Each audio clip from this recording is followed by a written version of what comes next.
Hi, welcome to the session 2 of Switzerland-India Language and Diversity Dialogues. I'm so happy that you guys are joining me this evening on a Saturday, and it's a wonderful day to be discussing about subjects related to language, diversity, as well as cultural exchange, so rich as that we have with these authors today. My name is Makepeace S. I'm a journalist who covers India's Northeast, a very vast region composed of 8 states. I cover everything from politics, culture, society, as well as human rights. Today, the session that has been organized by 2 organizations in India. One, Belong, it's a social impact firm based out of India, which works on promoting diversity and inclusion through literature, research, and mental health. Pro Helvetia, New Delhi, is a regional office of Swiss Arts Council Pro Helvetia in South Asia. Swiss Arts Council promotes cultural exchange and residencies between Switzerland and the South Asian region. This is the second author interaction session. These interactions, which have been organized by both Belong and Pro Helvetia, has been an ongoing dialogue between 2 different authors, one from Switzerland and one from India, about the role of linguistic diversities and the literature written in various languages, as well as ethnic diversities in highlighting issues related to gender, identity, sexuality, race, and several other issues. In the last session, we spoke to authors Max Loeb and Santa Kurai about queer spaces, intersectionality, and representation. In this session, we're going to be touching upon a very powerful topic such as language. Language, as we know, has been a powerful tool for cultural and political domination in India. The politics here of recognizing a single language as a national language has been a point of contention since independence. Although the multilingual and language approach has triumphed in the past, we still see the domination of English as a language shared by a world which is becoming increasingly global. But there are words, expressions that may not have a place in this global culture. Language and dialects then play an important role in defining what we call home. In this session, we hope to explore through the interaction between 2 lovely authors that we've got here, Dragica, Holzner, and Siddhartha Sharma, to understand their approaches to this dilemma. I'd like to quickly make an introduction for both the authors. Dragica Holzner, I hope I'm pronouncing that correctly. She was born in Croatia and has since published poems and short stories in her high school years. She first came to Switzerland in 1978 through Australia and Germany. She first started writing actually in German and has published her work in literary journals and anthologies. In 1986, saw the publication of her first book of poems in German. After she went back to Croatia, however, in 1988, Dragica found the journal called Glass Castella. In 1991, she went back to Switzerland again, where she published more books, which composed of poems, prose, and dramas, and has engaged in humanitarian social aid for the victims of the war in Croatia, including in the capacity as a journalist. She is a winner of the Chamiso Prize in Literature and the Merin Poetry Prize in Italy. Today, she works as an independent author and an animator of social and cultural rights. She currently lives in Zurich and will be joining us from there. Siddhartha Sharma is an author, journalist, and historian, a former investigative reporter who covered insurgency, crime, law, and foreign affairs. His most recent novel is Twilight in a Knotted World, which came out in 2020. This novel was set in the early British colonial period in central India. His most recent nonfiction work is Carpenters and Kings, Western Christianity and the Idea of India, which came out in 2019. His literary innings, though, of course, began from Assam in India's Northeast, where he belongs to, with his debut young adult novel in 2009 called The Grasshopper's Run. This novel is set in the period of the Second World War. The novel explores the friendship between an Assamese boy. I'd like to take this opportunity to start the conversation with the author. And perhaps we could begin with Dragica, who can take us through the literary journey, her literary journey, and her personal journey of moving from Croatia to Germany, to Switzerland, all around Europe, and how that has influenced her own literary sort of formations and her own literary life, if you will. Hello together. I just beginning to speak English, so I changed the language to my second language, German. It's be better for me. I don't use English anymore, like to all day speak. So thank you, Procheletia New Delhi. Thank you, Belong, to invited me. Thank you, Siddhartha Sharma. I'm very, very happy to see little bit your work and what you're doing. It's very interesting for me. So your question. Now I start to speak German, and Sarabit interpreter wird translate me. Ja. Ich bin, wie Sie gesagt haben, in Ex-Jugoslawien geboren. Das war ein Vielvölkerstaat, sozialistische Prägung. Das sage ich am Anfang, weil viele Sachen werden etwas klarer in meiner Biografie. Ich bin mit 19 Jahren nach Australien mit meiner Familie gegangen, weil mein Mann hat Fußball gespielt, und von dem bin ich dann nach Deutschland und der Schweiz gekommen. Und ich habe sehr früh angefangen schreiben und habe ungeheuer viel gelesen, und plötzlich war ich weg von allem, was mit Literatur zu tun hat. Kannst du bitte ein bisschen langsamer sagen? Ja. Ja. Kannst du bitte noch mal ein bisschen langsamer sagen? Muss ich Ja. alles kapiert notieren? I was born in ex-Yugoslavia. It was socialism. So it started like that. Dann bin ich ausgewandert nach Australien. Then you moved to Australia?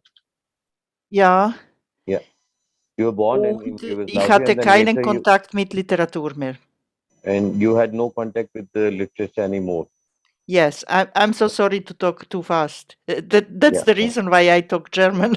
Yeah, I understand. Okay. So, als ich in der Schweiz kam, habe ich zuerst auf Kroatisch geschrieben. So, first of all, when you came to Switzerland, you started writing in your own mother tongue, that is the Croatian language. Right? Aber ich hatte von gehörten Deutsch paar Gedichte übersetzt, und ein Verleger wollte ein Buch machen. So you first of all actually translated some of the small stories, and one of the publishers was interested to poems. Sorry, yeah, stories and poems. And one of the publisher was interested to print those stories, those poems for you. Yes, so in 2 Wochen habe ich diese ganz schnell übersetzt, und es wurde publiziert. Das war dieses Buch Halbgedichte einer Gastfrau. And she then finished that book in 2 weeks. So that was published. This book was published after that. So the book is called Halbgedicht einer Gastfrau. Half poems for one Gastarbeiter woman. For the people actually who just came from one country to another country, like as a work. Yeah. Who came to work. Das war für mich selber ganz normal, aber für die Schweizer Öffentlichkeit nicht normal, weil ich zu dieser Zeit geputzt habe und 3 Kinder hatte und überhaupt nicht etabliert war in der Schweiz als Autorin. At that moment, it was not easy for her because she also had to raise a family there. She has 3 kids, and that has been a tough journey for her. Also für Rezeption meines Buches war diese Sprache und mein Job ungewöhnlich. Was meinst du mit Rezeption? Also diese Rezeption heißt für die Literaturkritik, für die Öffentlichkeit, für Leute, welche dieses Buch gekauft haben. Die hatten das nicht akzeptiert oder war das? Nein, sie haben, die Reaktion war, da schreibt eine Frau aus unterer Schicht, welche nicht Deutsch kann. Es war sehr viel Aufmerksamkeit meinem Leben, aber nicht wirklich, was im Buch steht. Also es würde wie heute, damals war das von 40 Jahren, fast 35 Jahren, man hat sehr auf die soziale Schicht Fokus gemacht und nicht auf Buch. Means you have written a lot about the social life of the people there. Yes, yes. Okay.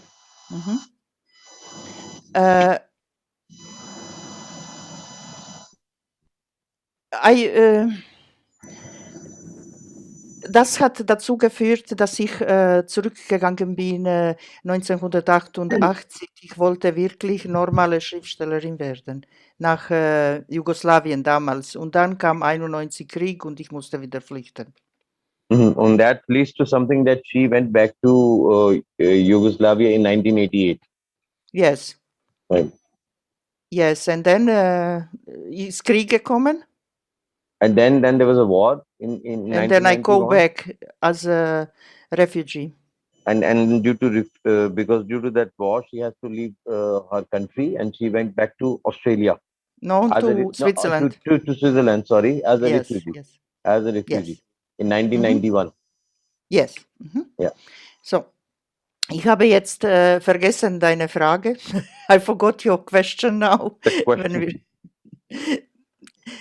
What's the question, please? What was the question actually? Can you repeat, please? No question here. Just was curious about how she got into reading and how she got into writing in this very tumultuous journey that she's had, moving around, escaping war, migrating as a refugee.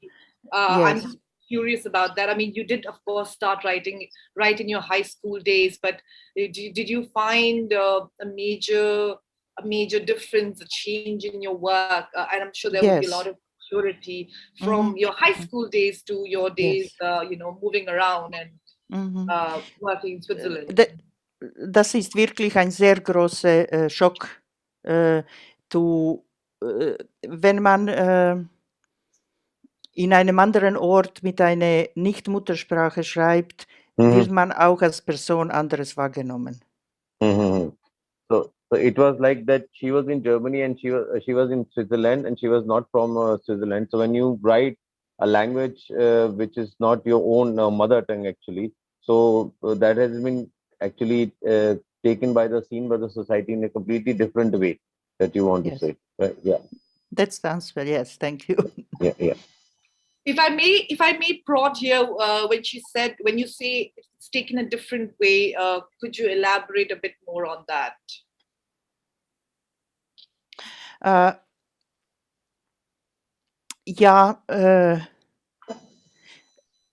Hier vermischen sich Themen, meine Gedichte. Thema meiner Gedichte ist Migration.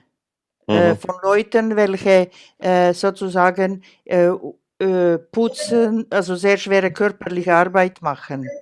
Und diese Sprache, welche sie sprechen, ist nicht richtiges Deutsch, sondern so, was sie hören, was sie mit Kollegen austauschen.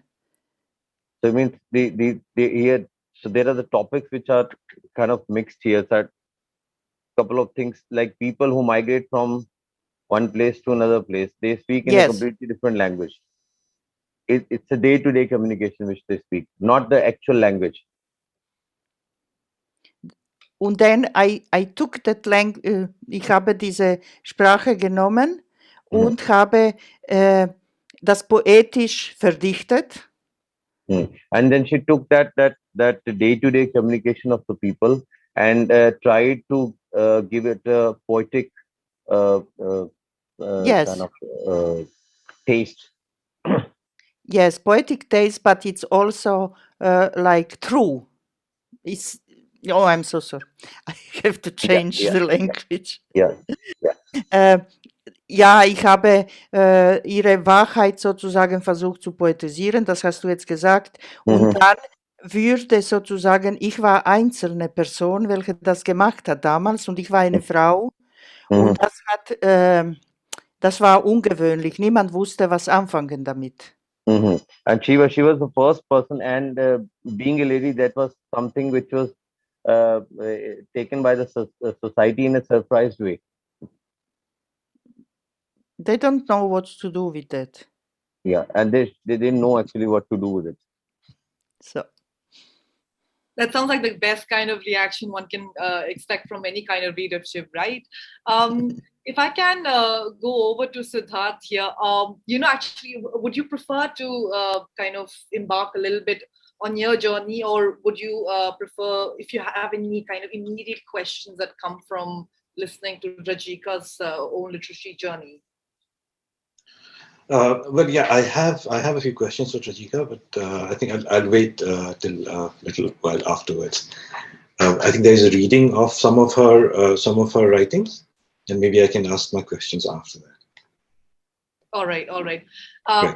Please tell me, because I think again you come from the state of Assam, which is where I've been based since now 2018, and of course, like, language is such a heavy political subject here, and I think something many of the things that Dragica was saying kind of also. Again, she's talking about migration. She's talking about being a refugee. She's talking about adoption of a language, and also, like, if I may say, having the kind of like boldness and the audacity to write in that language and to write literary fiction or prose non-fiction in that language. So what does that sort of, what does that kind of remind you of? Or does it remind you of any of the sort of politics back home that you've also covered in your early days? Yes, so yeah, certainly audacity is a word that we can use in terms of linguistic politics in Assam. So, if I just tell you a bit about these two languages, Assamese, which is my mother tongue, and English, in which I mainly write fiction these days. So when I was growing up, this was a period of this was a period of linguistic nationalism, a period of regional aspirations in Assam. And my generation was influenced by it to some extent, in the sense that there was an attempt at rediscovering Assamese literature. So what we were doing was we were reading English literature, in which we were reading people from other countries, and we were reading Assamese literature written by writers from the 50s and 60s about Assam, and to an extent other parts of the Northeast, but mainly about Assam. So there were these two very distinct worlds. On the one hand, we had Enid Blyton and people like that, current cakes and scones and stuff, and on the other hand, you have this local world mediated through your mother tongue, and talking about issues like farmers' rights or socialistic themes and things like that. And the writers of that period of the 50s and 60s, linguistic nationalism was a different thing for them. So their view of the world was more pluralistic in many ways, and accommodative, perhaps. The main thing that they were concerned about was not so much identity as universal problems. A poor person is a poor person regardless of what language she speaks or what religion she has, and those writers were concerned with those things. So the Assamese writers that I read when I was growing up were concerned about those things.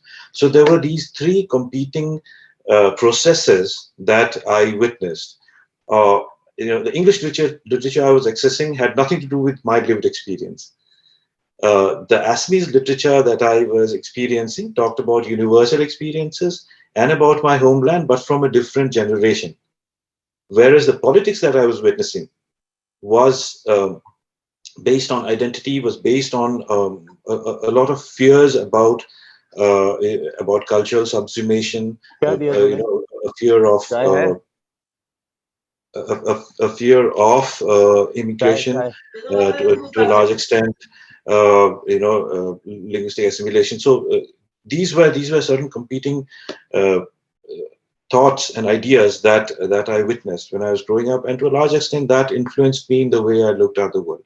Now, if I can just add a little bit to it, you will see that there is a gap in all this. There's a large gap, and that is my understanding of India did not exist because I was not accessing literature from the rest of India, and I was not, I had no immediate experience worth talking about. I knew about Assam, I knew about the rest of the world. India, I had no idea.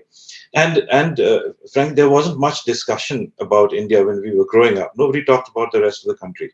So that I had to discover or find out on my own when I became a journalist and when I started traveling around the country. So this is the process that I went through in terms of literature and lived experience. Thank you so much for sharing that. Actually, without me really prompting it, I was just curious if I could ask Dragica, listening to Siddharth's own personal journey, and his earliest underpinnings as a writer, or the literature that he was exposed to, what are the kind of similarities that you find perhaps somewhere in your own lived experience? Yes, but not in same way, naturally. Natürlich ist nicht in gleicher Art und Weise. Etwas ist gleich. Er hatte bei Aufwachsen 3 verschiedene Blicke auf die Welt. Ich weiß nicht, aus welcher Familie er selber kommt. Das hätte mich interessiert. Wo war seine Familie in diesen, waren sie gebildet oder nicht? It's your family have, Siddhartha, have your family school building? I'm sorry, could you please explain that? Hat seine Familie Schulbildung? You have. Certainly. have your family has your family got any kind of training? She's asking. Any kind of Training in the school? well, no, my parents were both teachers. Yes. At college and university, and so was my grandfather. But they not at the school level. Okay. Das ist eine, meine Eltern und meine ganze Familie hatte nie etwas mit Büchern zu tun. Ich bin durch Aufwachsen in diesem Sozialismus, ich habe ganze Bibliothek ausgelesen, um eine neue Identität zu bilden als Mädchen. Für mich war sehr wichtig, weil Mädchen sollen nicht lernen. So for her, it was like the family was not that much. You mean to say that has not much to do with the nothing to do with the writing and poems, books and all. So she has to study herself. Actually, she used to go to the library and she picked up all the material from the books. So, ich denke, das ist Unterschied. Du kommst aus einer Familie, wo schon Bildung als sehr gut für Kinder empfindet. Meine Familie hat das auch als gut empfunden, aber nicht für Mädchen. So there's a difference, like she's saying, she's pointing out, like you come from a family where a lot of importance is given to the studies actually, and whereas in her family, because she was a girl child, so that not that much importance was given to her. So I think it's a little bit different, but all others, ich habe auch Weltliteratur gelesen und ich wollte mein Leben nach dieser Literatur gestalten. So that was the difference she is talking about actually, not. So she read the world literature later on, and since she wanted to devote her life to that, literature actually, to find out more about world literature. Und ich glaube, das ist der Punkt, welchen wir heute diskutieren würden. Wie tut man seine gesellschaftliche Schicht verlassen und drin bleiben in Sprache? Gesellschaftliche Schicht verlassen, hast du gesagt. Gesellschaftliche Schicht, ja. Ja. Class. Diese Klasse meinst du, gesellschaftliche. Ja, das meine ich, ja. Und dann bleibt man drin, meinst du, was meinst du damit? Bleibt man drin? Das ist, that's the point what we have to talk yes, now. How we go outside of our class and how we stay with language there. So I think that's like one always going and we have to catch ourselves. That's the same for us, for both of us, I think so. Okay. Okay. Siddhartha, I was wondering if you have a question perhaps for Dragica from her journey, or actually I had something that I would wanted to ask you, but please go ahead if you have a question with you. Yeah, Dragica, you mentioned that also because you were a woman writer at that time, it was unusual for someone from Croatia.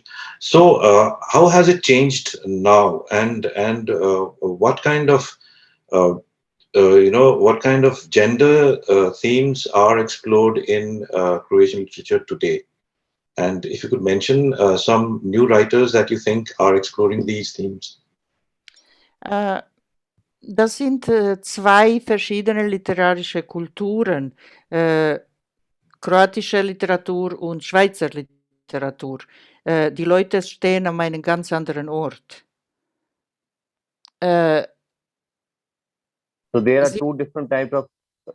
Yes. Okay, sorry. You want to go ahead? Es sind zwei verschiedene Literaturen, Schweizer und kroatische. Ich rede jetzt über Schweizer, weil ich bin nicht in Kroatien. Ich bin jetzt in Kroatien, aber nicht in literarischen Welt. There are two different types of actual this literature culture. One is from Croatia and another one is from Switzerland. So she is now talking about the culture from Switzerland. I talk about Swiss. Was hat sich geändert? Die zweite Generation der Autorinnen, Kinder von Gastarbeitern, Migranten, haben Deutsche Buchpreis gewonnen, Melinda Najaboni. Diese zweite Generation, wo gut Sprache kann, würde sichtbar in Schweizer Literatur. Das hat sich verändert. The second generation, I've been so she was actually from the generation where people migrated to Switzerland. Now, if she talks about the people, the kids of those children, actually, they have. She says that these kids have now grown up and they have done a very good job as far as the writing the literature is concerned. So they have also received a lot of prizes now. Yes. Okay. Yeah. Thank you. Yeah, so I think while I do have that one question, but I'm going to reserve it perhaps for a little later. I would like us to move on to reading a passage from some of your work. Perhaps we can start with Dragica. Would you like to read us something from your work? So I believe you have some poems you'd like to read us and a little bit of prose as well. Yes, I have both, but I'm starting with poems and then I read it in both languages. I tried. It's not very, very difficult, I think so. And then I please Saramet to read 2 pages for my new book Liebe um Liebe, welche letztes Jahr erschienen ist, nachdem ich Gedichte gelesen habe. All right. Before you just begin, I'd like to just remind everyone in the audience that the floor is going to be open for questions right at the last part of the webinar. So until then, if you have any questions, please just leave them in the comment section. We will be collecting, of course, the best of them, and we'll be sort of keeping them reserved to ask them towards the end. So please do hold on to your questions questions, do leave them in the comment section, and we will bring them up later in the session. Dragica, yeah, you may go ahead. Yes. Ich habe schon dieses Buch erwähnt, Halbgedichte eine Gastfrau, und ich lese Übersetzung von Christoph White. Das ist ein schottischer Dichter, welcher Gälisch schreibt, aber eigentlich ist er Engländer. Das war auf einem Workshop in Scottish Poetry Library, hat er diese Übersetzung gemacht, und es ist mir eine Ehre, jetzt das zu lesen auf Englisch. Christoph White Übersetzung. Ein Haus nirgends. Wenn Stück für Stück Glaube vom Worte herunterfällt, was mache ich da? Was mache ich dort? Ich sammle Silben, baue ihnen ein Haus, nirgends. A house, nowhere. When bit by bit fate keeps away from underworlds, that I'm doing there, what I'm doing here, gathering syllables, building them a house, nowhere.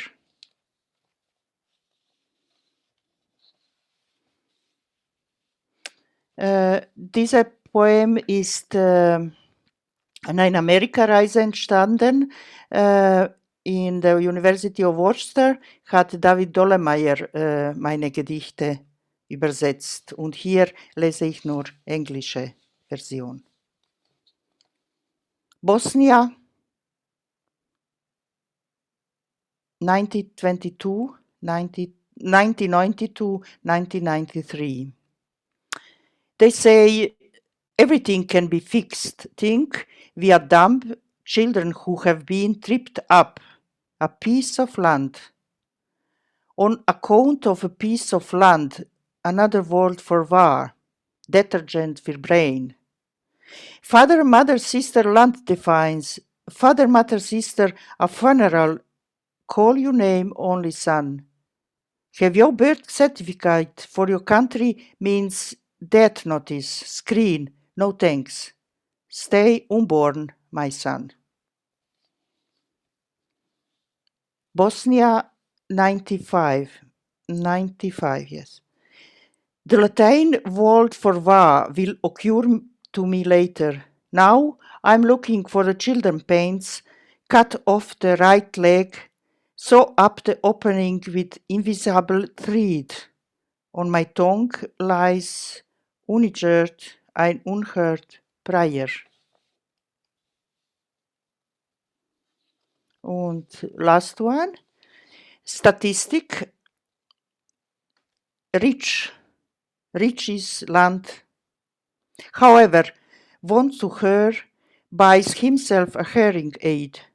The belly is full, the shirt white, no meat but gingerbread everywhere. How is it that I can't write, we are rich? So that's a little bit poems to her, how I write, and now I want to please Sarabeth to read in translation von Carolina Fröhlich aus Iowa Writers Program. When I was 10 years ago, I was there. She translated now for American Pen Grant this book, Liebe und Liebe. I don't. That's it. So, Liebe, love about love? Or Yes. Yeah. Did you read, So, please? just a moment.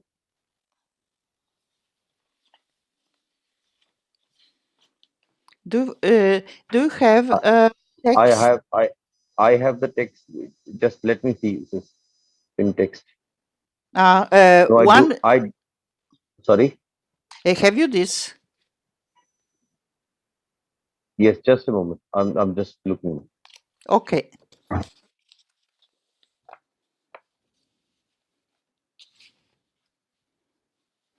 Maybe I can talk about what's going in this book.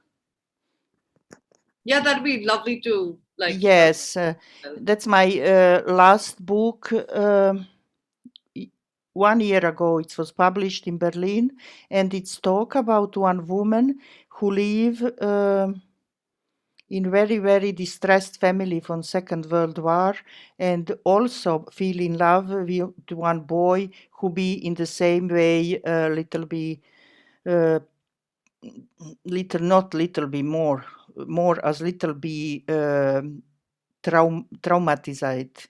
So they go to USA and they want to live ideal love, but it's not. It was be very very difficult to do that, and then men try to kill this Anna, and then she go to the woman ear house. So it's she go to shelter of for punished woman in Chicago. Und Sarabeth will read you just how it's beginning. It's okay?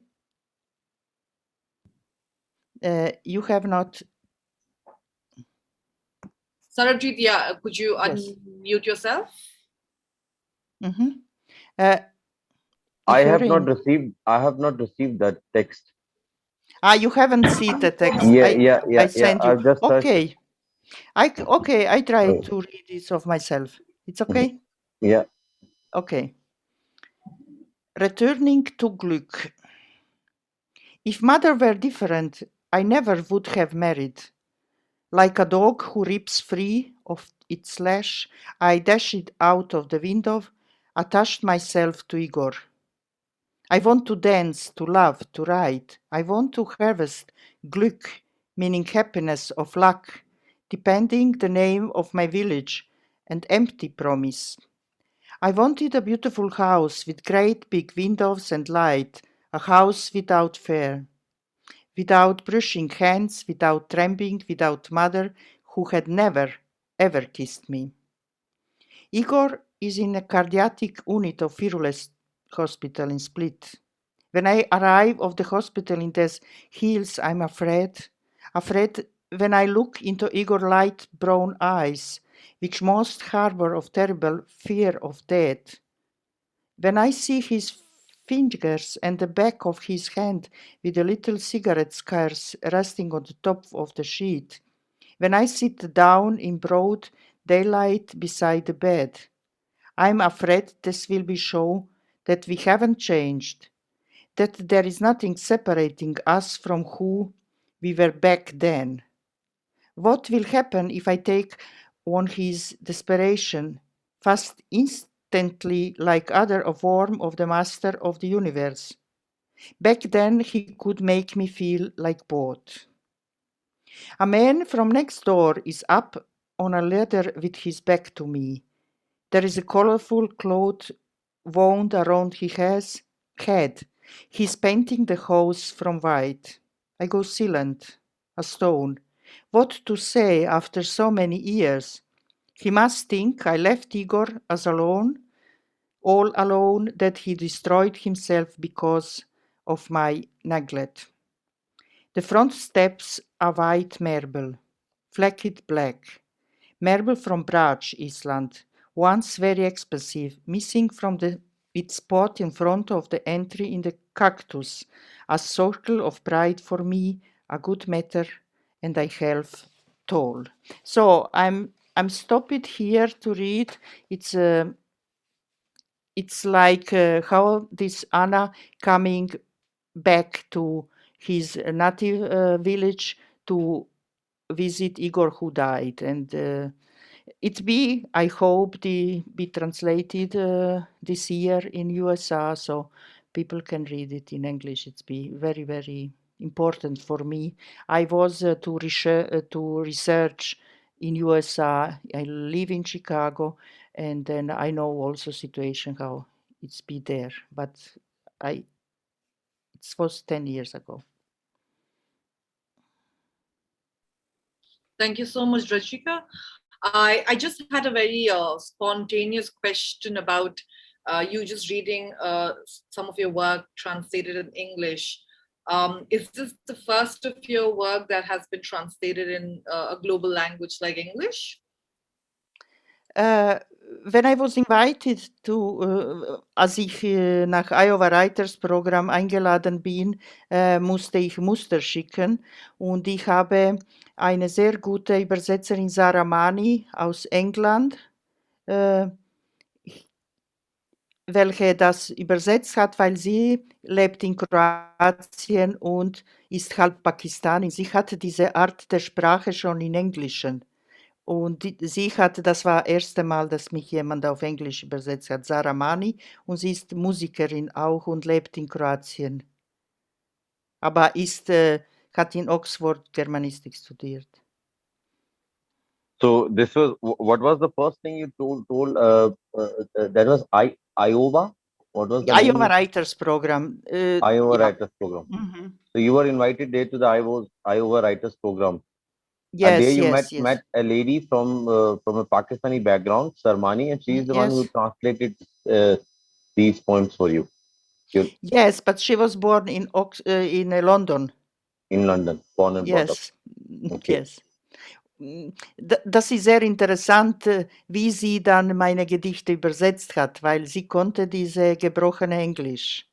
Mm-hmm. And that was something very interesting. She says the way she translated her poems, because she was doing it in a broken English manner. Like how Pakistani talk.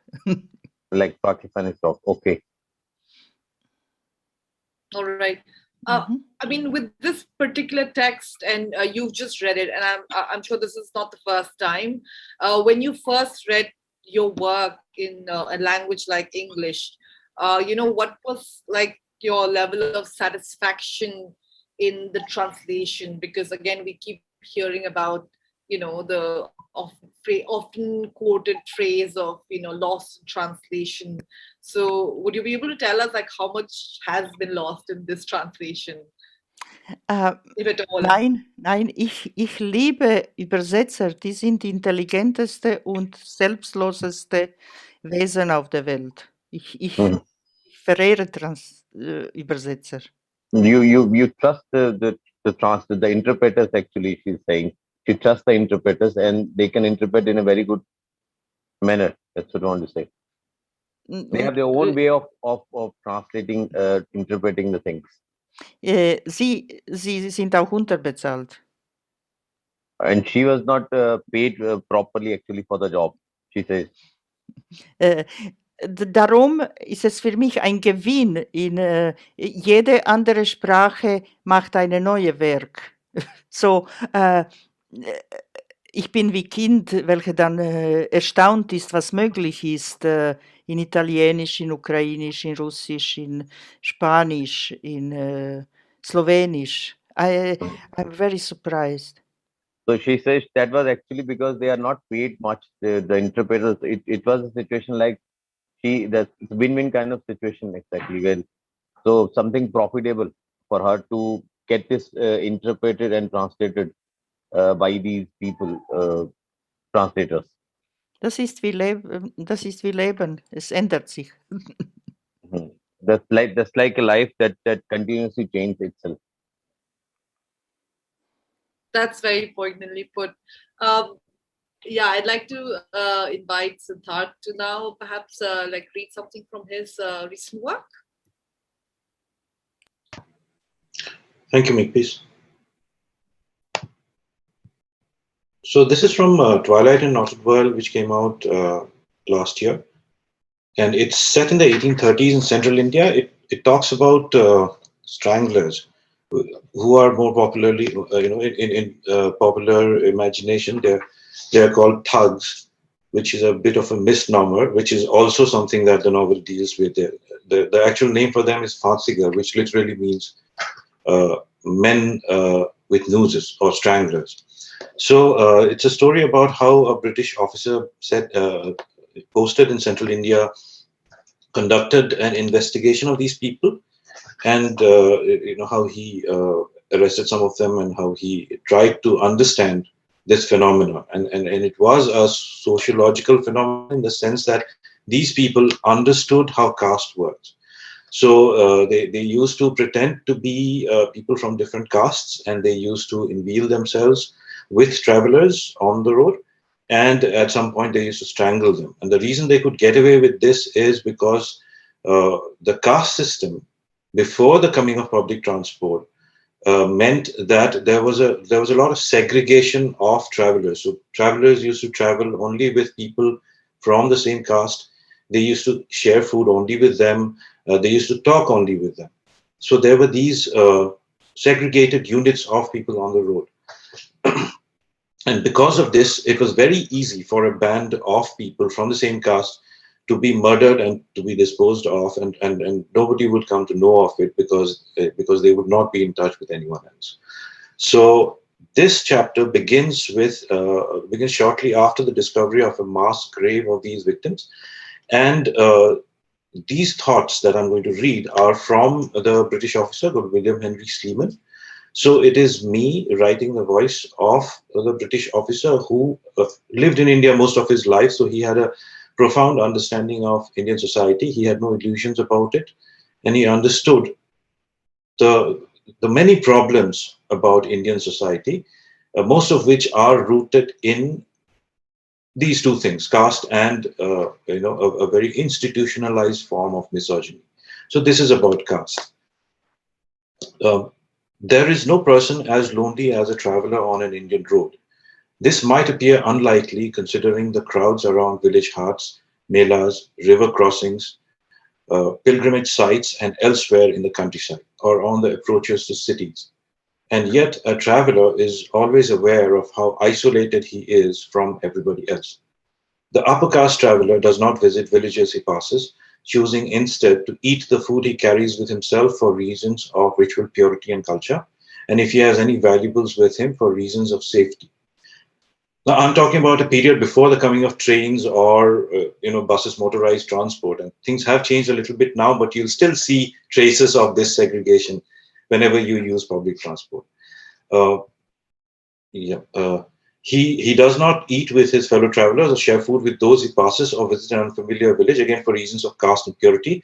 He passes through the countryside, leaving not much more than a ripple in his wake. The oppressed castes do not visit unfamiliar villages, not knowing if they will be welcomed or driven away. If the traveler meets anyone at all between the beginning and the end of his journey, it is someone he has known for years or those related by blood and marriage. The village Bania has perfected these intricate meshes which support his commerce. Clan ties support the Bania, and he knows if his trade fails, his people will put together money to set him up in the business again. The village goldsmith, the Sunar who is traditionally considered of humble rank and low varna, sits in his shop crafting gold into art. The jeweler does not create this, but he knows who to sell it to in a town or city far away, and thus he profits from the goldsmith's labor. The grain trader has the bullock carts or donkeys which carry the farmer's produce, and the journey multiplies his profits. The village Bania, who travels often in small, quiet groups, carrying valuables of gold or grain as the case may be, is a suspicious man. Generations of making deals and cutting corners, generations of seeking advantage over his peers or peasants, makes him trust nobody except those he knows as well as himself, or those who speak his arcane language and see the world the way he does. Therefore, the conundrum of the Bania, a man who travels much in the course of his business, but returns home not a whit the wiser or more knowledgeable or compassionate, only better versed in the ways of his trade and the means of appropriating the wealth of the already poor. Therefore, the conundrum of the Brahmin, sent out of home and village by the demands of infallible scripture and sacred geography on pilgrimages over vast distances. He returns still convinced of his purity and sacred calling, his unseeing eyes oblivious to the vast drama of existence playing in hovel and palace. Steeped in tradition and memorization by rote, in seemingly profound questions about the soul and spirituality, he is unaware and unconcerned about the quiet desperation which is the normal state of existence of the Indian peasant, or the profligacy and meaningless extravagance of the princeling. Therefore, the Muslim, separated from the Hindu castes by faith, and from his own co-religionists by descent and clan by ethnicity and class. Therefore, the conundrum of the many nations that form India, a land connected by vast sclerotic routes of commerce and exchange, faith and tradition, weddings and funerals, yatras and ziyarats, but where people live near and not with one another. So these are amongst Lehman's thoughts. Some of them might be mine also, and these are things that you'd see even today on the road. But I'd just like to add a bit of a footnote to this, since we're talking about language and bilingual reading of like the bilingual mind. So when I was writing this last sentence, but where people live near and not with one another. Now, the word that I was thinking of was the Assamese word for near in this context, which is usara, which has a certain meaning when used in writings in Assamese. There is a physical proximity, but there is also a kind of nearness of the mind. Uh, but when I write near here, it does not carry the same meaning. So in hindsight, the word that I should have chosen is the direct translation of the Assamese word kahot, which is next to. So if I had written where people live next to and not with one another, it would have made more sense in English. Whereas in Assamese, the Assamese word for near would have made more sense. So this is where thinking of certain passages in Assamese, translating them into English, and then writing them down has some shortcomings. The meaning might not be conveyed precisely in different languages. So this is what happens sometimes. I just thought I'd mention it because I remember this happening to me. Thank you. Right. Thank you so much for sharing that passage.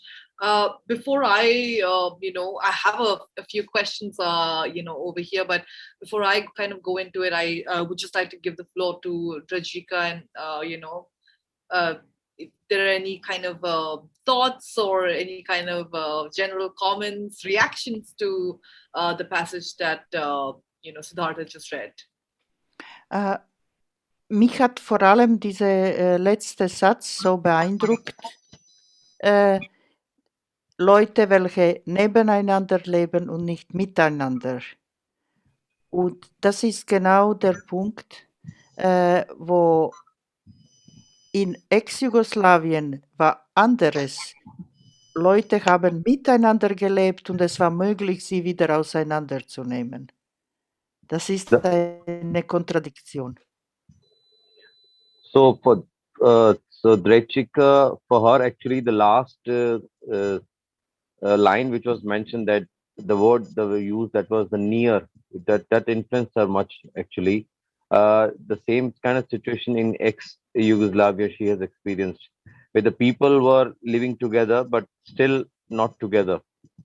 There was a lot of difference. They be divorced with their nationalism. So they in Bosnia they live with each other. It's really not separated. No, ich muss Deutsch reden. Yeah. Das ist eine Frage, dass diese in dem Text, welcher mich sehr beeindruckt hat, dass Leute, welche Gewalt antun, verkleiden sich als eine von dieser Gruppe. Yeah. Und das ist auch ein Punkt, wo in diesem Krieg funktioniert hat. Jetzt. So the people who carried out these massacre, you mean in Yes. Yugoslavia? Banja? Yeah. In Banja. What was exactly Banja? that word? Banja. They were actually from the same society. They have a close. They were like the same kind of people living within them, but then they turned hostile towards them, and then they carried out those massacres, those problems in Yugoslavia. Yes, das war so etwas, sozusagen ein Spiegel, like mirror. Now, 200 Jahre sind da vergangen, aber die Mechanismen der der Separation sind immer psychologisch gleich. So it's been 200 years since then, but still that kind of separation is still there in the minds of people. Sind the same. It's the same as per Dragica. Yes, it does seem to be a universal problem. Whenever there is a riot or violence between Hindus and Muslims in India, uh, you would find, the victims always find that it's their neighbors who attack them first. People who have known them all their lives, they've grown up with them, they've shared food with them. All the things that we think bring people together, actually they don't. Generations of living together, and suddenly one day, one group Separate. attacks the other, it slaughters them. That's what happened in Bosnia. That's what happens in India all the time. So yeah, certainly Also that seems to be a creation. universal human failing. Yes. And yeah, it does not reflect very well on us as a species. No.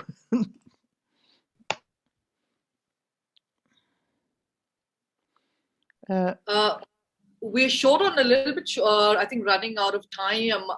And I do have a question, but I think I can certainly push it back towards the end.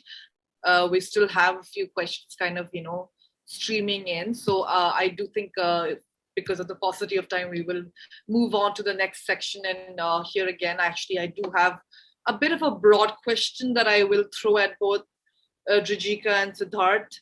And, I'd just like to invite you to sort of kind of answer that in your own way, the way that you understand or interpret it. Sarabida, I would, again, if in case any translation is required, I would, request you to Sure. kind of, Sure. just help, understand it better. So, I mean, here, since we are looking broadly in this session, we're looking at language as a political and cultural domination, a tool for even political and cultural domination.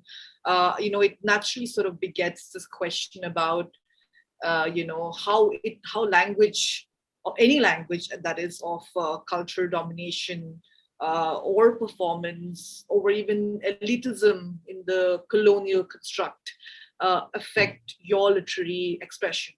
So again, I repeat it because it's kind of it's kind of one of those slightly philosophical, theoretical, as well as a political question. And I would want you to sort of, see through it from your own literary journey and from your own kind of literary position in some sense. So again, I would ask, how does a language of cultural domination or performance or even elitism in the colonial construct affect? How has it affected your literary expression? And another sort of subset of this question that I would want to ask is, if it is different from your native tongue, that is the dominant language, if it is native from your if it is different from your native tongue, does it feel alien, or does it become a part of your consciousness post adoption at any age? So again, this is not limited to any particular language like English or something. I think for us, with changing context, the hegemony of any language also sort of changes, right? So in your own place, in your own lived history and experience, I would invite you to kind of share your thoughts on this. Soll ich beginnen? Kann ich beginnen? Can I start? Yes, please. Yes. Konntest du bitte, Sarabit, ein wenig notieren, weil ich muss jetzt ganze Gedanke sagen. Ganz alles klar. Okay. Ich denke, das ist eine sehr komplizierte Frage, weil von einer Seite eine Sprache ist nie unschuldig. Nie. Also Sprache macht Menschen und Menschen machen Sprache.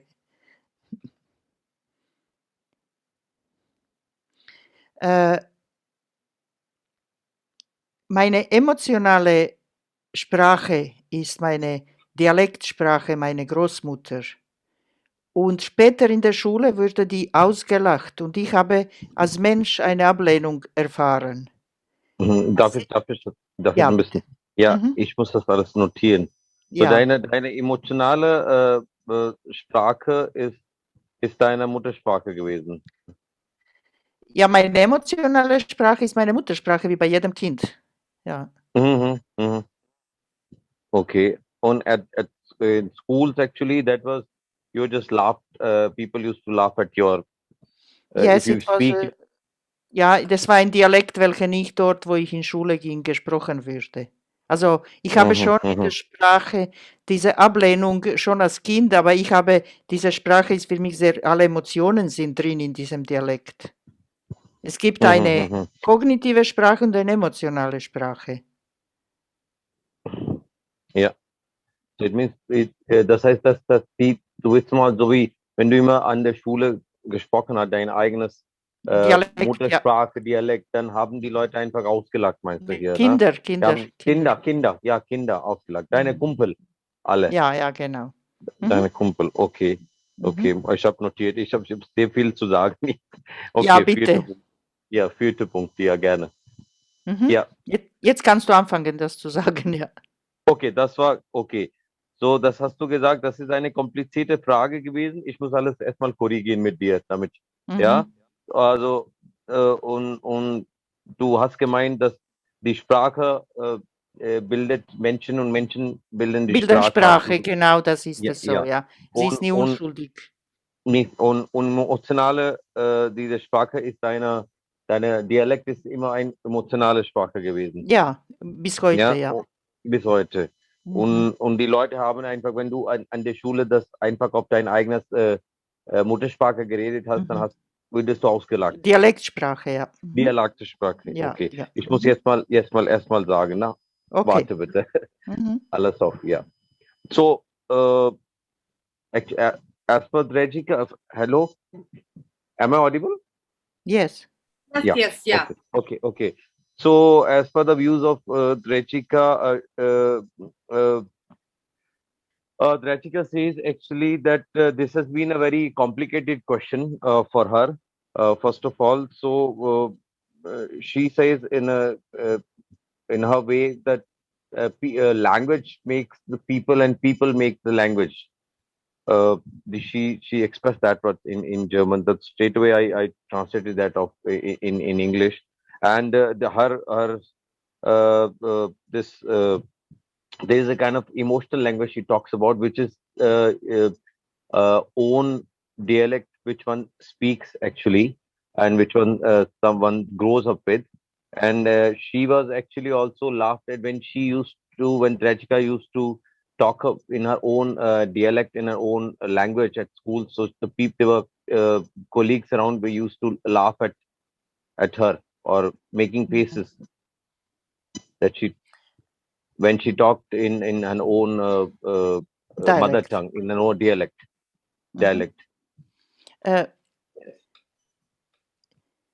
Als ich in Deutsch kam, habe ich dasselbe gemacht. Ich habe diese Sprache genommen und aus ihr mein eigener Dialekt gemacht. Aber literarisch. Okay, das heißt, wenn du nach Deutschland kamst, dann hast du diese Sprache Schwitzerland, genommen. Ja. Switzerland, Entschuldigung, ja. Nach Switzerland kam, dann hast du diese Sprache genommen und eine eigene Sprache kreiert, ja.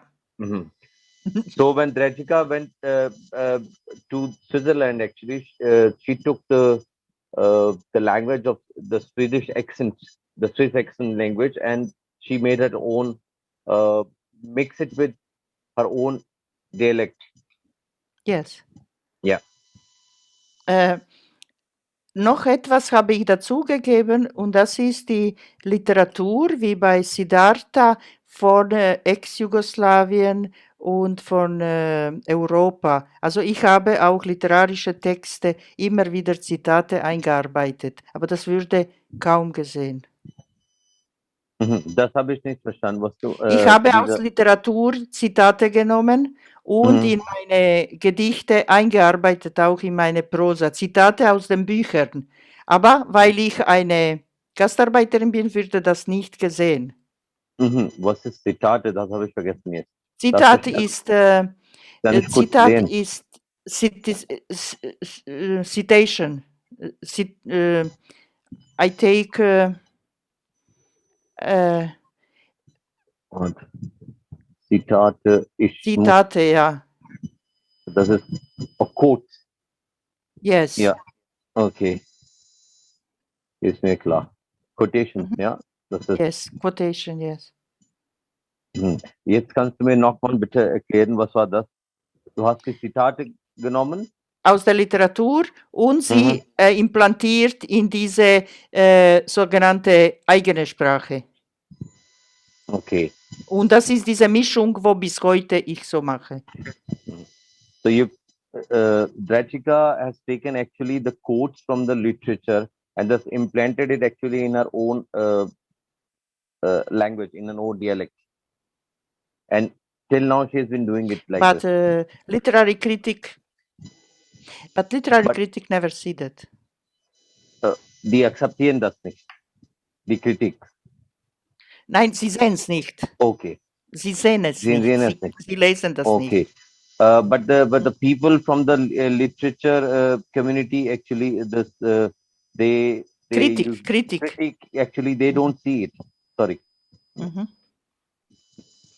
Thank you. Like they've taken objection to it. Is that what you say? Yes. Sie erwarten nicht von mir, dass ich deutsche Literatur benutze in meinen Texten oder slawische Literatur. Wir erwarten von dir nicht, dass du das Nein. deutsche Literatur benutzt in deinen Texten. Ja. Okay. So Dragica says actually the critics, they don't expect her to write German literature in her text, actually, what she writes in her poems. So, das ist meine Opposition als Mensch. So that's the opposition. That's amazing. That's the opposition she says as a person. Right. Again, I do think I have a question or two there, but before I ask that, I'd just like to pan over to Siddharth and, I mean, would you like me to repeat the question or do you have some thoughts ready already? Yes, one or two. So the first thing is about English, and this is not just my take on it. This is also I just want to make an observation about the status of English in India. Most people have a very transactional relationship with it. Dragica, you need it to get a good job, or what is considered a good job. You need it to make your way in the world. It's a language of aspiration. But it's not a language of emotion. Nobody's going to die defending English in India. They have died defending their mother tongues. I mean, people have died defending Assamese. People have died defending other languages in India. Nobody has died defending English or fighting for it, and it's unlikely to happen. So this is a language that you need, but that you don't really love beyond a point. So to be, it's a language of the elites. Certainly, it's a language of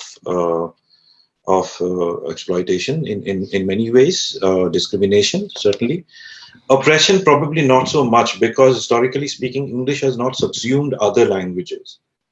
I'd just like to take a few minutes to talk about the history of it. So even during the colonial period, English was used extensively by administrators, by the British, by Anglified Indian elites, people who were called brown sahibs, but they didn't give up their respective mother languages.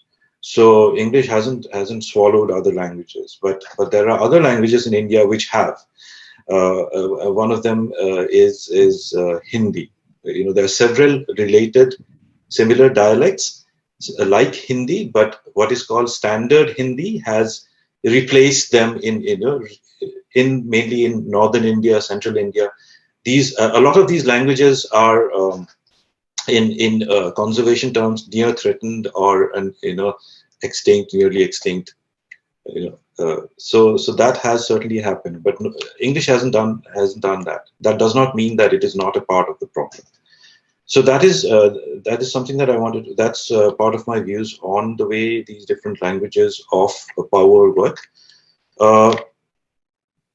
When I write a story set in a certain part of India, I try to use my understanding of the languages spoken there. I'd like to give the example of my first novel, The Grasshopper's Run, which is set in Northeast, which is set mainly in Naga society. Now, the conversations of the characters in the novel take place, that is the Naga and Assamese characters take place mostly in a Creole language, that is a mix of, of various Naga words from the various tribal dialects and Assamese. So it's called Nagamese. It used to be widely used at that period during the Second World War. Now it has been, gradually, there are changes in the way it is used. But when I was writing those quotes, those conversations in the novel, I was trying to directly translate speech patterns from Nagamese to English. I was trying to write in the way that this language or this dialect is spoken. Yes. And I think I made a mess of it, because I might have probably done a better job if I had a better understanding of how comparative linguistics works. But it helped that I know Nagamese. So whenever I am in Nagaland, for instance, I speak that, and I manage, I get by. But in this novel that I read from just now, Twilight in Knotted World, it is set in central India, and the language that is mostly spoken in that part was mostly spoken 200 years ago, was something called Bundeli. And there is another dialect called Bagheli. These are all dialects of Hindi. They're similar to Hindi, but they are, there is a case for saying that they are separate languages. Now, of course, as I mentioned, they are threatened. But Sleeman, the British officer, speaks these languages quite well. So I tried to show these conversations in that language, but I don't know that language as well.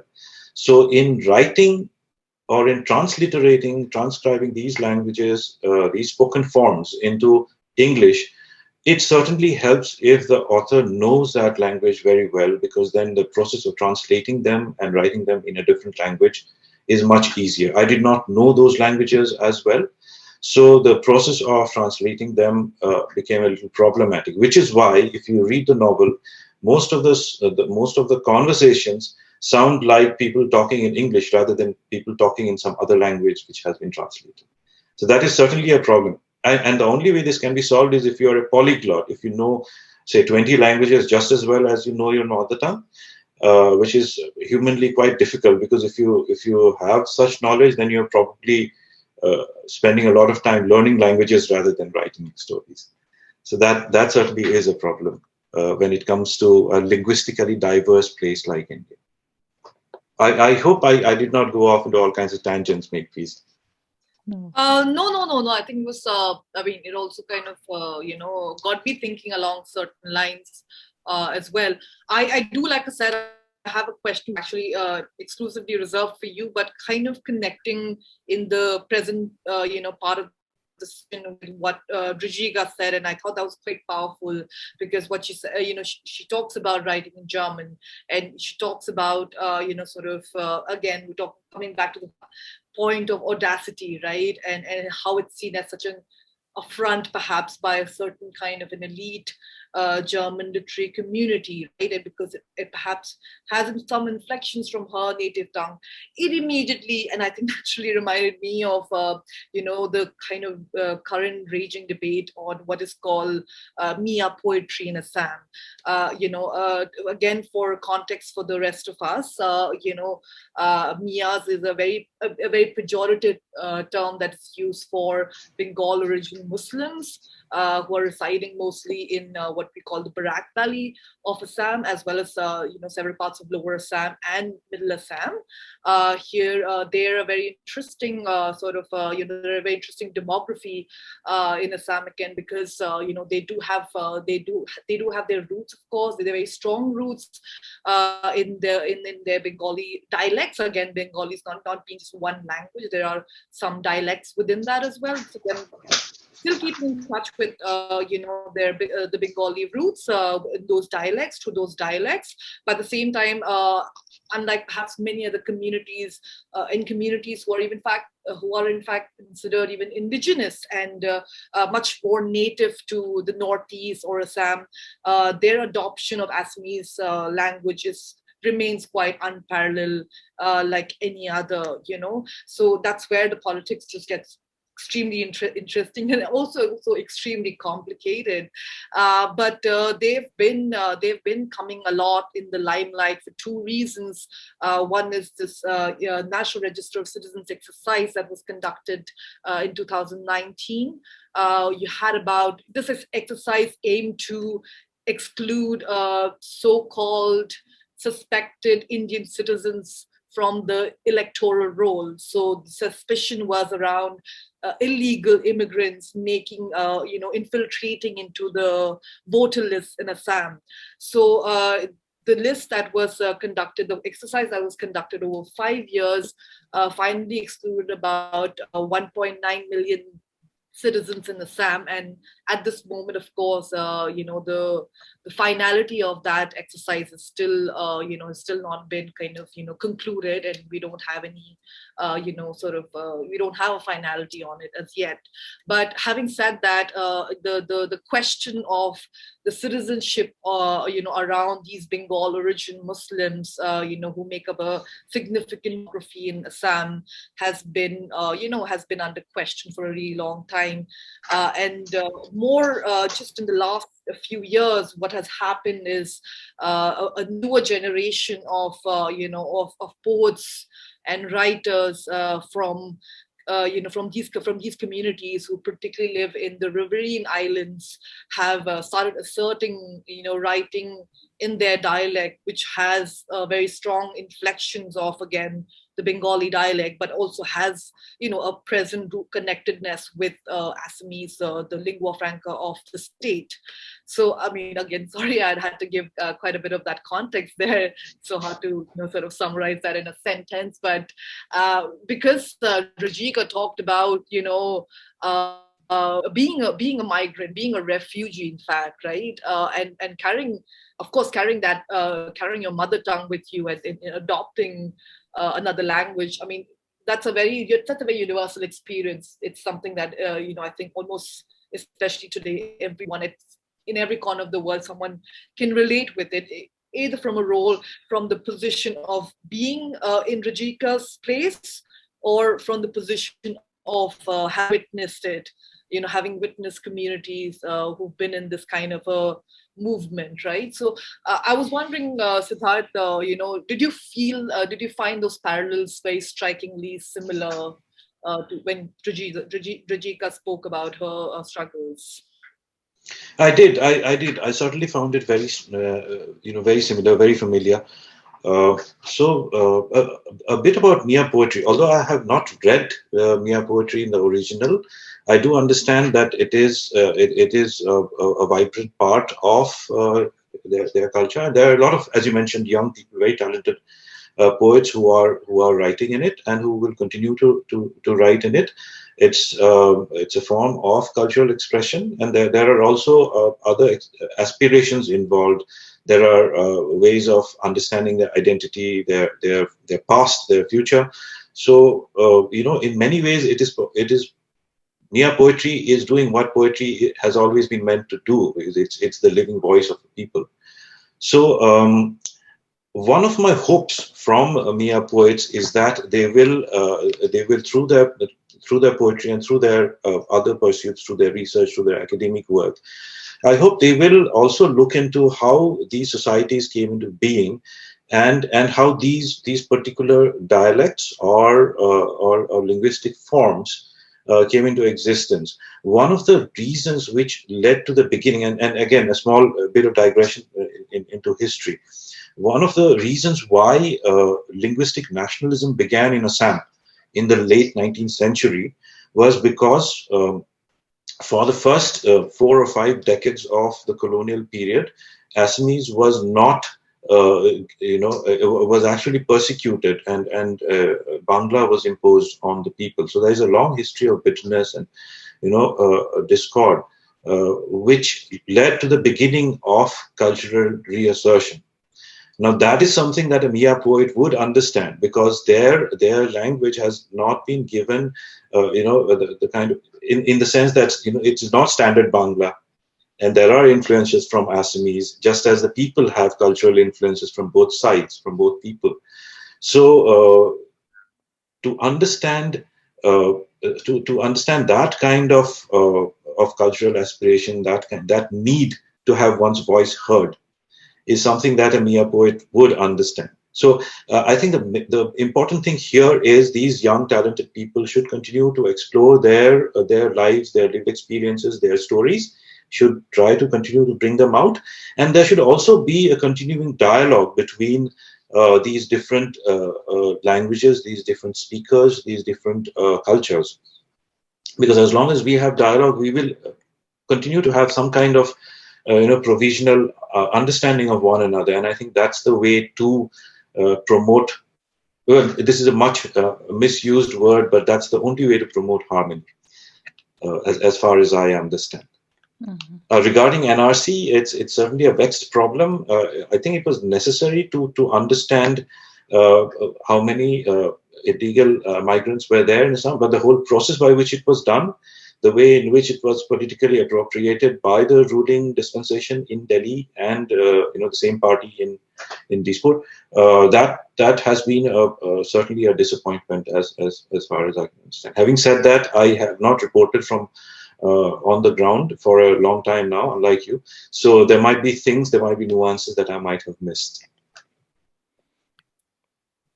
Right. I do want to ask Dragica, and this is a general question to both of you, because I mean, I think it's also coming perhaps as a very personal query. I don't really write like poetry. I have attempted, again, I'd say dared to write some amount of fictional prose, but again, not being necessarily a bilingual writer, I feel like there's something that remains very alien to me. So again, I'm just kind of contextualizing the place that I'm coming from. But when you're writing in a non-English language, or for that matter, even English, does it feel, is there a requirement? Is it an absolute requirement to uphold the puritanical standards of any language? In whichever form that may be, in whichever language that may be. Is it important that if you're writing in German, that it has to be in the German of the Germans, the way the Germans speak in Berlin? It cannot be the German that's spoken in anywhere else, or in America, or in Switzerland or something like that. Does it have to be? Is there a pressure to sort of meet up to standardized form of any language when you're attempting any kind of a literary expression of it? Ja, Josef Brodsky, ein russischer Schriftsteller, hat gesagt, er hat zuerst Russisch geschrieben, dann Englisch, und dann hat man ihm gefragt, ja, in welcher Sprache träumt er? Und er hat gesagt, Sie wollen mich fragen, was ich träume.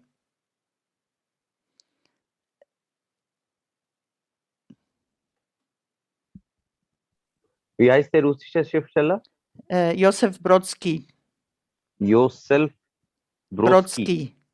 Brodsky. Der hat auf Russisch geschrieben, der hat auf Englisch geschrieben, da hat man ihn gefragt, in welcher Sprache träumst du? Ja. Okay. What Dragica just said, actually, there's been a Russian writer, Josef Brodsky, and he wrote down in Russian as well as in English, but later he was always asked a question like the question Dragica just mentioned, in which language does he dream? Is it Russian or is it English? And he asked back, it's not a problem in which language, but it's problem, you want to know what I dream. So, ich denke, das ist Antwort auf deine Frage.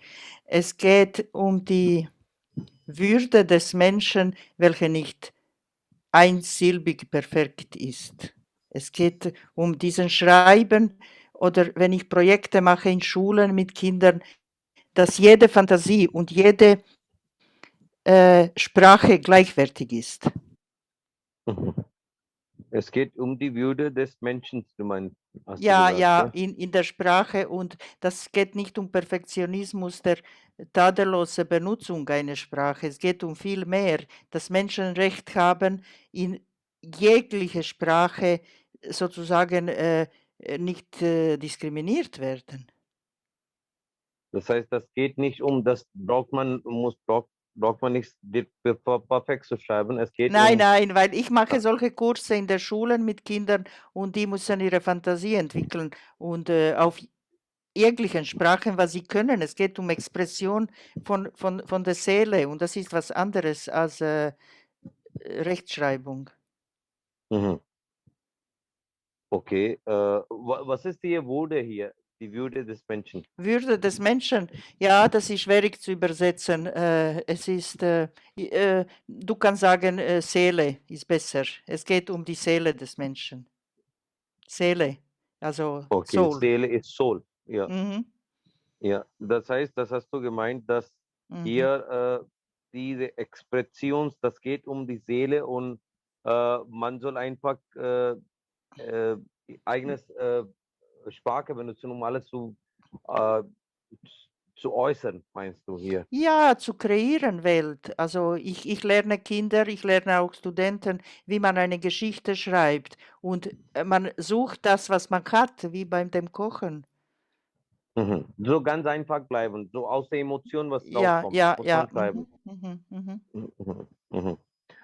So, so I would like to here interpret this. What Dragica just said. She said it's all about uh, when you have to write something, it has to come from within. Actually, from the soul has to, acknowledge this that first, and the expressions can be easily written down in your own dialect. Actually, so it doesn't need to be very literate from the literature point of view. Very correct. So whatever emotionally one can think, one can easily pen down that. Das, es ist sehr interessant, unser Dialog und eine Übersetzung, weil immer geht etwas verloren. Mhm. Ja, ja, ist. Glaube, Hast wir du was zu haben. sagen? Ja, Ja, das ist alles. okay. That's all from Dragica. Right, right. So in a way, in a way for you, or for you as a reader also, you're not necessarily looking at the standardization of the language, or just like how impeccably perhaps one is conversant, or for that matter well read in that language. I mean, it's really just about connecting emotionally with the text, right? Ja. Kannst du mir die Frage übersetzen? Die meint sie hier, dass hier wichtig ist, dass man hier emotional alles miteinander verbunden ist, was du äußern willst. Geht nichts wie Hochdeutsch, wie literarisch, wie richtig. Es sollte nicht gehen, aber es Aha. geht. Es dient dem Ausschluss. Es sollte nicht gehen, aber das verlangen die. Ja. Ja. So Dragica says actually it should not be like that, but that is actually expected from the community, the people that from a literature point of view that should be correct actually. But when you think in your own in an emotional way actually. Yeah. Totally a point there. I think I'll call it a day with the final question from the audience, which is to Siddharth. Siddharth, the question that has come in is it always that the idea and thoughts to write about a certain region's culture occur in the language spoken by people who share that culture? Could you explain how thoughts turn into words, and where do cultural and language differences come in? Yeah, that is not always the case, but that is predominantly the case when you're writing about a region or a people. It always, I think, it helps if one understands the language in which these people converse, because that gives you an idea about, after all, the best way of understanding a people is to understand their words, their thoughts, their lived experiences. And this becomes even more important for marginalized people are people whose voices are not represented as much in so-called mainstream culture as one would like to. For instance, I wrote a novel called Year of the Weeds, which is set among the Gond tribes of eastern India in the state of Orissa. Now, we don't see much literature about them, certainly not in English. So, how does one understand them? Well, it helps if one understands their language, but if one does not understand their language, at least one can try to understand approximations of that, because that's the only way of explaining the lived experience to a wider readership. So yeah, to go back to your question, does it have to occur in the language spoken by the people? Not necessarily. There is no have to, but it certainly helps. For a start. The other question, the other part of your question, how thoughts turn into words? Well, to be flippant, I think most of the time it's just words with very little thought behind it. But that's a problem for people as a whole. I have often wondered about that process. Thank you, Makepeace. Yeah, I think it's a salad of words, and then you're like, then you're thinking through them, and then you're thinking through them. Exactly. Then you're like, well, there's a lot of rearrangement that's going to go into this, right? So yeah, it's I've really compared writing to exorcism often. Like you literally have to, exercise some sort of demon within, I mean, I'm kind of equating demons with thoughts here, because we think it's really clear to us, but really when you start writing, you do find there's a lot of patchy, a lot of patches within, and then again you have to think, read, talk more through them. So I think we can call it a day. And thank you so much to all the panelists, all the audience, and especially, of course, Dragica and Siddharth for joining us. Saravmeet, you've been wonderful and very, very helpful in bridging some of the gap and divide. You're welcome. Of course, I thought at least it was a really, really sort of, smooth conversation, actually, Dragica, and I really loved the way that you thank you. Sort of, the way that you read the poems, and in fact, the prose, it was very, very powerful. So yeah, I mean, if there are any questions left, I'm sure that the organizers can kind of bring it to the attention of the authors, and perhaps we can do a little follow-up and post the answers later in the comment section or anywhere else. But thank you again to Pro Helvetia as well as Belong for organizing this. It's been a wonderful evening. Thank you so much, guys. Thank you. Thank you very much. Thank you all. Thank you. Bye-bye. Bye.